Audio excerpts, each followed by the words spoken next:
Video games, are they a waste of time? No, they are not. They're actually things that can bring you closer to the meaning of life.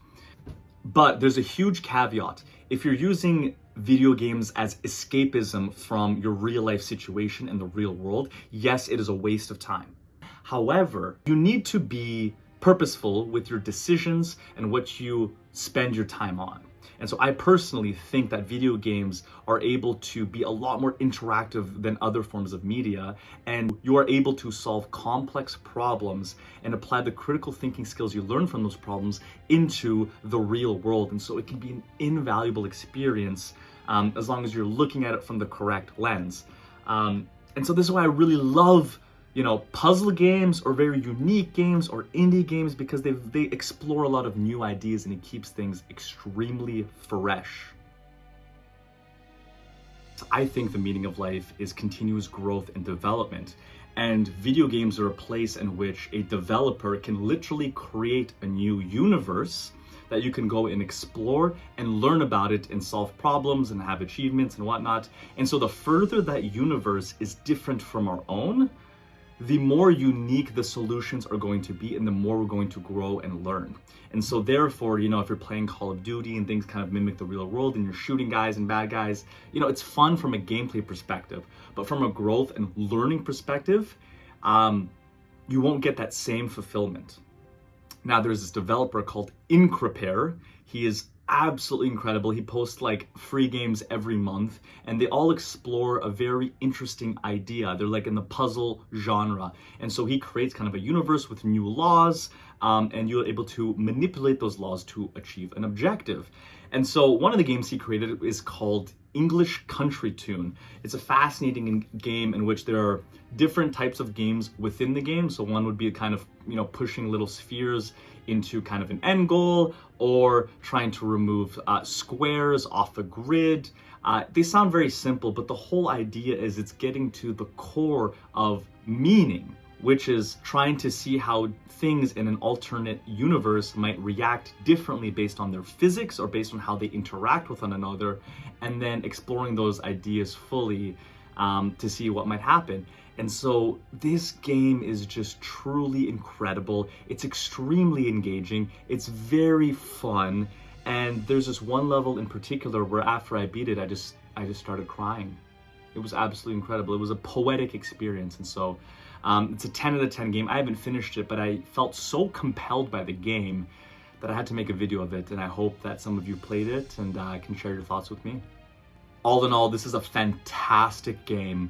It's a 10 out of 10. I'm gonna do a full review when I finish it, but I just feel like I need to get my thoughts out there, throw something out online and see how you feel. So I would urge you, if you're missing that depth, or if a game hasn't wowed you in a very long time, I urge you to push past your limits and complete this particular level. Just play this game until you get to this level and beat it, and then come back on here and tell me what you think, because I guarantee you, it will change your life and change how you think about games as an experience in general.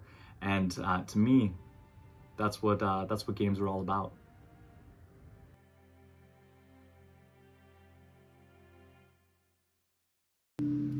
I love this level already. It's one of the fucking greatest games of all time. I love this game. It's so fun. Holy fuck, it's so sick. How the hell do I do this? So I have a theory. If I hit this from the top, it's over. Wow. Excuse my COVID. This is why you don't just do shit in this game. You have to plan it out, because if you plan it out correctly, you can kind of just solve things super easily. Just like this. This level took me 2 minutes. Boom, beautiful. It made perfect sense. I knew exactly what I needed to do. That was a blast. We just need to separate the cube from the sphere. Let's just do this. Yeah, that's pretty straightforward.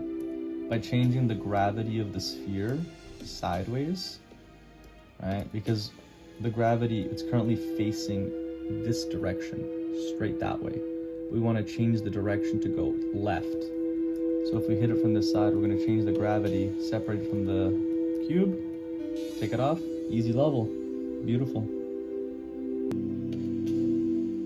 What the hell was that?